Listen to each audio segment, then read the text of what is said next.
heard him speak. So will the president's base be appeased by this gung-ho throwdown demeanor? Or could he be stonewalled into more compromise on the budget, or worse, another grand bargain? Joining me now to talk about this, live from the Russell Rotunda in Washington, D.C., the independent Senator Bernie Sanders of Vermont. Sir, it's great to have you here. And is this newly re-elected president the same commander-in-chief that you saw in the past 4 years? I mean, we're hearing people like Donny Deutsch comment there. We're seeing more gravitas, more testosterone. Well, Thomas, time will tell. But it is clear to me that the president must keep the promise that he made to the American people. And that is that we are not going to do deficit reduction on the backs of the elderly by cutting Social Security, Medicare, and Medicaid, and disabled veterans programs. And we are going to ask the wealthiest people in this country to start paying their fair share of taxes.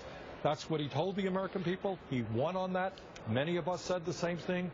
Democrats won 25 out of 33 Senate races, and he has got to stick to that position, and we will be right behind him on that. Sir, you've been very vocal, though, and an advocate for the progressive agenda. What do you think the president can get done as a liberal as we talk about the balance of the budget, the reducing the deficit, ultimately avoiding the fiscal cliff? Where will the middle be met?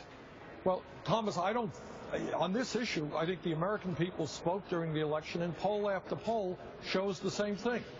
All across the board, regardless of political ideology, the American people are saying, do not cut Social Security. Harry Reid was right a few days ago when he said Social Security has nothing to do with deficit reduction. Take it off the table. We have got to do deficit reduction, but you do it in a way that's fair. And what that is, the wealthy got to pay their fair share. You end corporate loopholes.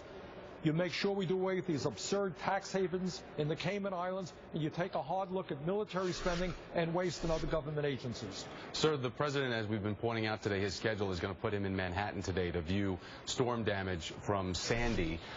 Before the election, though, Mayor Bloomberg praised the president's stance about his reaction to Sandy, about climate change, and said that D.C. needs to make some climate change issues a priority. You sit on two different Senate committees vital to that very issue. Do you agree that the president and the administration is willing to do enough?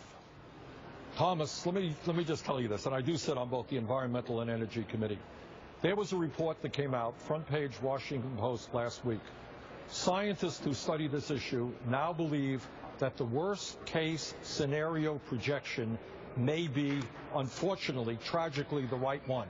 They are talking about the possibility of this planet warming by 8 degrees by the end of this century. What that means is you're going to see more Hurricane Sandys more frequently and more severe. This is a huge, huge planetary crisis. It should be the top